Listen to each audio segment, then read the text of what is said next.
The times में खुशामदीद। बिहार के किशनगंज से ताल्लुक़ रखने वाले थे मौलाना तौसीफ़ रज़ा। उत्तर प्रदेश के बरेली तशरीफ़ लाए थे। हज़रत ताजुश शरिया के उर्स में शरीक होने के लिए वापस लौट रहे थे तो ट्रेन में गुंडों ने उनके साथ बदतमीज़ी की, उनकी पिटाई की, उनको मारा और मार कर उनको नीचे फेंक दिया। उनकी मौत हो गई। पुलिस को उनकी लाश मिली। उसके बाद उत्तर प्रदेश की पुलिस ने जो घटिया बयान जारी किया वो बेहद शर्मनाक था। दबाव पड़ने के बाद, सच्चाई सामने आने के बाद यूपी पुलिस को अपना बयान बदलना पड़ा है और अब जाकर पुलिस ने इतराफ़ कर लिया है कि मौलाना तौसीफ़ रज़ा की लिंचिंग हुई थी। गुंडों ने उन्हें पीट पीट कर मार दिया था। एक और मामला बिहार के मधुबनी ज़िला का पेश आया है, जहां रमज़ान में एक मुस्लिम महिला की मॉब लिंचिंग की गई, उसको जान से मार दिया गया, पेशाब पीने पर मजबूर किया गया और अब उसके कातिल को, उसके मुजरिम को अदालत से बेल मिल गई है और जब वो मुजरिम बेल पर बाहर आया है तो सेलिब्रेट किया गया है, जश्न मनाया गया है। ये दोनों वाक़या मैं आपको तफसील से बताना चाह रहा हूँ। पहला मामला है मौलाना तौसीफ़ रज़ा का। किशनगंज के पठानवारी से ताल्लुक़ रखते थे और 25-26 अप्रैल में ये बरेली आए थे, उसमें शरीक हुए थे। उसके बाद ये वापस लौट रहे थे 27 अप्रैल को। तभी ट्रेन में इनको गुंडों ने पकड़ लिया, इनके साथ बदतमीज़ी की, कहा तुम मौलाना हो, तुम मुसलमान हो, हर तरह की गालियाँ दी गई और उन लोगों ने मारना शुरू कर दिया। जब ये गुंडे ट्रेन में मौलाना तौसीफ़ रज़ा को मार रहे थे तो मौलाना ने उसी वक्त अपनी अहलिया तबस्सुम को फ़ोन लगाया, उनसे बातचीत की और कहा तबस्सुम देखो, ट्रेन में मुझे मारा जा रहा है, मेरी जान ये लोग ले सकते हैं, मुझे समझ में नहीं आ रहा है क्या करना है। और ये बात पूरी रिकॉर्ड हो जाती है। उसके बाद गुंडों ने तौसीफ़ रज़ा साहब को मारा और मार कर नीचे फेंक दिया। एक दिन के बाद पुलिस को उनकी लाश मिलती है। आप इस ऑडियो को सुनिए। हेलो तबस्सुम, হ্যাঁ একটা সারাবি মুখে ট্রেন পকড়লিয়ে উল্টা সিধা বলা है रे भाई মা কি বলছে मारছে मुख। তোক মারছে हाँ क्या यार वही ना, तो पुलिस फोन करा कत शाहजहान पुलिस उस पे মা যে লোক ছেড়েঙ্গি ট্রেনটা কি छह तो लोग ला देगी शराब पी के। भैया हेल्प करो तो यार। মা মা देखो भैया परेशान कर रहे हैं। মা দেখবি পুলিশ वाला বলে ট্রেনটা ধরে লিয়া বলে জবরদস্ती বলে মারছে বলে आपने इस ऑडियो को सुन लिया। इसमें बात कन्फर्म है कि मौलाना तौसीफ़ रज़ा को मारा गया, उनकी पिटाई की गई। लेकिन जब पुलिस को वहाँ से लाश मिलती है तो पुलिस ने अपना स्टेटमेंट ये जारी कर दिया कि मौलाना तौसीफ़ रज़ा ट्रेन में बैठकर जा रहे थे बिहार और गर्मी बहुत ज़्यादा थी, खिड़की के किनारे वो बैठे हुए थे, इसलिए वो अपने आप को काबू में नहीं रख सके, उनका संतुलन बिगड़ गया और खिड़की से वो नीचे गिर गए। जब पुलिस की इस प्रेस रिलीज़ का लोगों ने मजाक उड़ाया और कहा कि कैसे पॉसिबल है कि एक शख्स ट्रेन में बैठकर जा रहा हो और वो होश में नहीं रहेगा, वो नीचे गिर जाएगा, तो पुलिस ने अपनी उस प्रेस रिलीज़ को डिलीट किया और दोबारा पुलिस ने एक और स्टेटमेंट जारी करके कहा कि मौलाना तौसीफ़ रज़ा खिड़की के किनारे बैठे हुए नहीं थे, बल्कि मौलाना तौसीफ़ रज़ा बैठे हुए थे दरवाज़े पर और ट्रेन के दरवाज़े से वो नीचे गिर गए और इसकी वजह से उनकी मौत हो गई।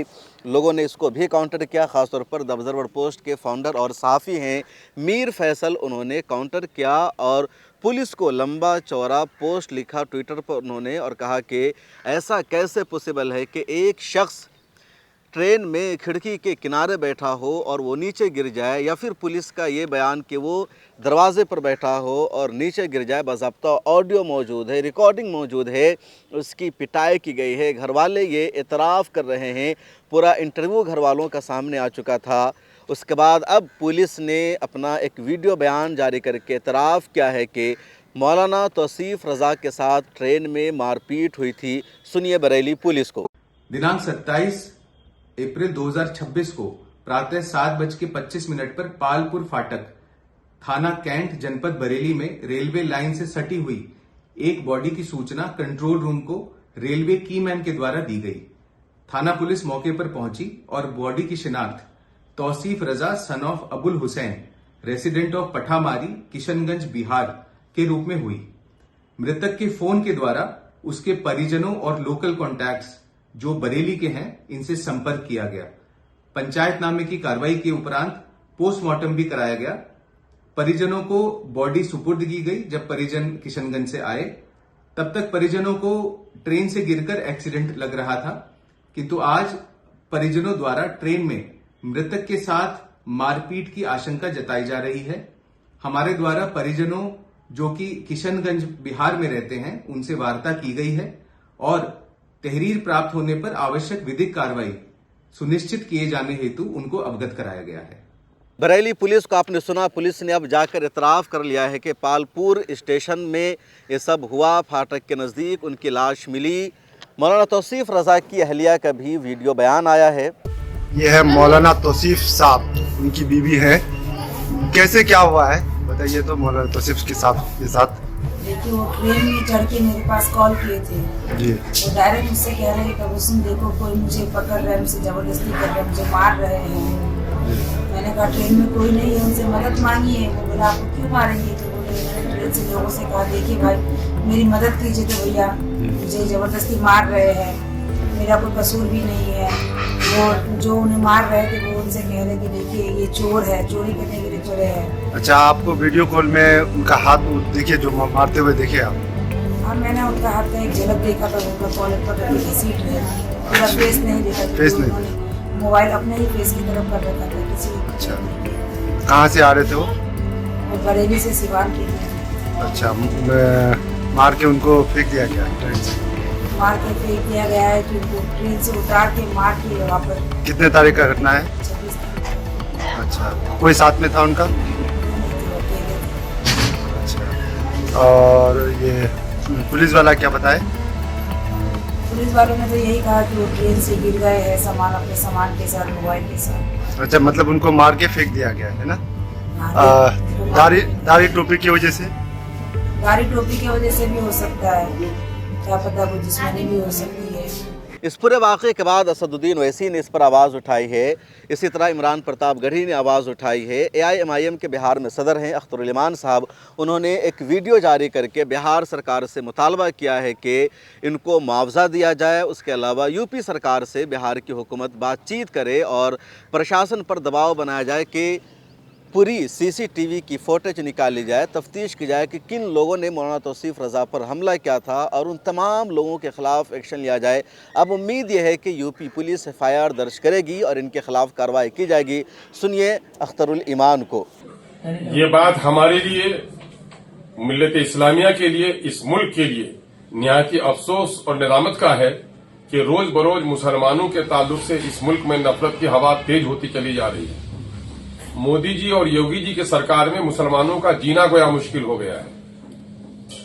अभी हाल का वाकया है, 26वीं तारीख को ट्रेन नंबर 04314 जो ऋषिकेश से मुजफ्फरपुर के लिए आती है स्पेशल ट्रेन, उस ट्रेन में मौलाना तौसीफ रजा मजहरी साहब जो भोगडाबर बखोटोली ठाकुरगंज जिला किशनगंज के रहने वाले हैं, वो लौट रहे थे और ट्रेन में गुंडों ने उसके साथ मारपीट की और उसको ट्रेन से धक्का देकर फेंक दिया। लापता हो गए, उनका मोबाइल ऑफ हो गया। तब लोगों को खबर हुई। क्या मुसलमानों का ट्रेन से सफर करना भी मुश्किल हो गया है? एक आलिम दीन का इस तरह का सलूक? क्या मोदी जी, योगी जी, क्या हम लोगों को मुसलमानों के इस मुल्क में रहने का हक नहीं है? याद रखिए, जिस मुल्क में धर्म ग्रंथों का, धर्म गुरु का और धार्मिक आदर्शों का पालन न हो, उस मुल्क को तबाह होने से कोई नहीं बचा सकता। पिछले दिनों में हमारे अररिया के लगभग 150 से ज्यादा बच्चे जो सफर कर रहे थे, आपने ट्रेन से उसको उतरवा लिया। यही मामला कर्नाटक में पढ़ने जा रहे हैं, बच्चे उतरवा रहे हैं। यही मामला है तेलंगाना, बच्चे पढ़ने जा रहे हैं, ट्रेन से उतरवा रहे हैं। आप ट्रेन में बच्चों के नाम से टिकट इशू करते हैं और बच्चों को उतरवा देते हैं। अभी पिछले दिनों में हजरत मौलाना अब्दुल्ला सालिम चतुर्वेदी साहब ने तमसीली गुफ्तगू की थी और STF के लोगों ने किस तरह गिरफ्तार किया और किस तरह उनके साथ जुल्म किया। आप लोगों ने एक तरफ जमाने हम आह भी करते हैं तो हो जाते हैं बदनाम, कोई कत्ल भी करे तो चर्चा नहीं होता। एक आलिम दीन का इस तरह वहशियाना कत्ल किया गया है, हम इसकी मजम्मत करते हैं। हम रेलवे मिनिस्टर से मुतालबा करते हैं कि फौरी तौर पर GRPF की पुलिस आपकी कहां थी, गवर्नमेंट रेलवे फोर्स आपकी कहां थी, मामले की तहकीक करवाइए। कौन लोग सफर कर रहे थे, किन लोगों ने इसका सदुपयोग किया है, किन लोगों ने इनको गाड़ी से उठाकर फेंका है, ऐसे लोगों की खबरों गिरफ्तारी होनी चाहिए। मौलाना का इस संगीन जुर्म मौलाना के साथ हुआ है, उसका मुआवजा उसके घर वालों को दीजिए और इंसाफ का अमल कीजिए।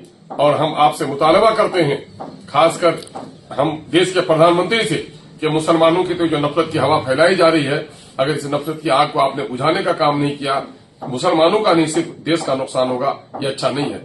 हम मिल्ली तंजीमों के सरबराहों से भी कहेंगे कि हमारे मिल्ली तंजीमों के सरबराहान इस मामले में सर जोड़ कर बैठे। क्या इस मुल्क में दाढ़ी टोपी रखकर सफर करना मुश्किल हो जाएगा? बच्चों का मदरसे में तालीम, दीनी तालीम के हुसूल के रास्ते बंद हो जाएंगे? अगर हमने अपनी चुप्पी नहीं तोड़ी और इसके लिए संघर्ष नहीं किया तो हमारा बड़ा नुकसान होगा। ये पूरा मामला बिहार से उत्तर प्रदेश तक जुड़ा हुआ है। अब सवाल यह है कि दिन की रोशनी में गुंडों के ज़रिए एक मौलाना को, आलिम दीन को ट्रेन में पीटा जाता है। लोग वहाँ पर तमाशा देख रहे होते हैं, कोई बचाने की कोशिश नहीं करता है। और इसी को भीड़ का हमला कहा जाता है, मॉब लिंचिंग कहा जाता है, जहाँ 30-40 लोगों की भीड़ मारती है। 200 लोग ट्रेन में बैठकर तमाशा देखते हैं, कोई बचाने नहीं आता। और जब घर वालों की तरफ से कंप्लेन किया जाता है, पुलिस से अपील की जाती है कि आप एक्शन लो, तो पुलिस भी जराइम पर पर्दा डालने की कोशिश करती है। कहती है कि खिड़की से गिर गए थे, दरवाज़ा पर बैठे हुए गिर गए थे। लेकिन सोशल मीडिया पर मीर फैसल ने जब लिखा, 200 लोगों ने पुलिस को काउंटर किया, तो अब पुलिस को जाकर इतराफ़ करना पड़ा है। एक और मामला है बिहार के मधुबनी ज़िला का, और रमज़ान में ये वाक़या पेश आया था। 25 रमज़ान को मधुबनी ज़िला में रोशन खातून नाम की एक महिला को 15-20 गुंडों ने पकड़कर पीटा था, मारा था, उनकी जान ले लिया था। रोशन खातून को मारा गया, उनके साथ बदतमीज़ी की गई। जितने मुलज़िमीन थे, जितने हमलावर थे, उन लोगों ने रोशन खातून के मज़हब का भी मजाक उड़ाया और कहा कि मुल्ली है, मुसलमान है, रोज़ा रखती है। रोज़ा रखने के दौरान ही रोशन खातून को पेशाब पीने पर मजबूर किया इन लोगों ने। उसके अलावा उनको शराब पिलाया गया, दूसरी चीज़ें पिलाई गई, और इतना मारा गया कि 3-4 दिनों के बाद रोशन खातून की मौत हो जाती है। अस्पताल में एडमिट किया गया था और वहाँ 1 मार्च को रोशन खातून की मौत हो गई। इसके बाद जब लोगों ने सोशल मीडिया पर सवाल उठाया, रोशन खातून के मुलजिमों की गिरफ्तारी का मुतालबा किया, तो तकरीबन 19-20 लोगों ने रोशन खातून को मिलकर मारा था। लेकिन सिर्फ एक की गिरफ्तारी हुई, और जिसको गिरफ्तार किया गया उसका नाम है मेगानो सिंह को पुलिस ने गिरफ्तार किया, लेकिन अब उसको भी रिलीज़ कर दिया गया है। डिस्ट्रिक्ट कोर्ट से मेगानो सिंह को बेल मिल गई है, और जब उसको बेल मिली है, ज़मानत मिली है, तो बाज़ाब्ता जश्न मनाया गया है। आप इस वीडियो को स्क्रीन पर देखिए। ये सेलिब्रेशन की वीडियो है, जश्न की वीडियो है। जब ये मुजरिम, ये कातिल जेल से बाहर आ रहा है, तो इसके गले में माला डाला जा रहा है, जश्न मनाया जा रहा है, सेलिब्रेट किया जा रहा है। ये आज का हिंदुस्तान है। सबसे बड़ा सवाल यहाँ पर यही था कि 19 लोगों ने हमला किया था, 19 लोगों को जेल जाना चाहिए था, लेकिन पुलिस ने सिर्फ एक को गिरफ़्तार किया, बकिया किसी को गिरफ़्तार नहीं किया गया। और जिसको गिरफ़्तार किया गया उसको भी 1 महीना के अंदर बेल मिल जाती है। और बेल मिलने का ऑब्जेक्शन नहीं किया पुलिस ने। बिहार पुलिस ने ये नहीं बताया अदालत को कि इसको बेल नहीं मिलनी चाहिए, ये ख़तरनाक मुजरिम है। रोज़े की हालत में खातून की इसने जान ली, पेशाब पीने पर मजबूर किया, इसने मुसलमानों को मजाक उड़ाया, धर्म को ठेस पहुंचाने का काम किया। इसके ख़िलाफ़ भी लगातार लोगों ने आवाज़ उठाई कि ऐसा कैसे हो सकता है, बिहार में जंगल राज क्यों है। और बिहार के सिर्फ ये 2 वाक़यात नहीं हैं, बल्कि इस तरह के वाक़यात भी बिहार में लगातार बढ़ते जा रहे हैं। अब तो बिहार में नीतीश कुमार भी नहीं रहे। जब तक नीतीश कुमार बिहार में चीफ मिनिस्टर थे, लोगों को उम्मीद थी कि लॉ एंड ऑर्डर बेहतर रहेगा, कानून की हुक्मरानी है, मुजरिमों को सज़ा मिलती है। लेकिन अब नीतीश कुमार भी दिल्ली आ चुके हैं, राज्यसभा के MP बन गए हैं, उनके बेटे को भी कुछ नहीं मिला। सम्राट चौधरी साहब बिहार के चीफ मिनिस्टर बन चुके हैं, और उनके बनने के बाद लॉ एंड ऑर्डर की और ज़्यादा धज्जियाँ उड़ाई जा रही है। इस वीडियो में इतना ही। आज की ये वीडियो मैंने एक अलग जगह पर बनाई है। वजह यह है कि मिल्ला टाइम्स के ऑफिस की लाइट चली गई, इन्वर्टर भी काम नहीं कर रहा था। 2 घंटे तक हम लोगों ने इंतज़ार किया, लाइट नहीं आई। मुझे एक प्रोग्राम में भी जाना था, तो फिर ऑफिस से बाहर निकलकर हम लोगों ने कोई जगह ढूंढी, और ये जगह हमें मिल गई है वीडियो बनाने के लिए। कैसी लगी आपको ये जगह? वैसे हमारी टीम भी कह रही है कि इस तरह की जगह पर भी हमें कुछ इंटरव्यू करना चाहिए, कुछ शो करना चाहिए। इसको भी लोग पसंद करते हैं। क्या आपको ये जगह पसंद आई है? बैकग्राउंड आपको कैसा लग रहा है? और आप चाहते हैं कि यहाँ पर आकर भी मैं वीडियो बनाऊँ, शूट करूँ? अगर आप पहचान रहे हैं कि कौन सी जगह है, कौन सी लोकेशन है, तो कमेंट सेक्शन में बताइए। मुझे दीजिए इजाज़त, मिलते हैं अगली वीडियो में, फिर मुलाकात होगी। अल्लाह हाफिज़।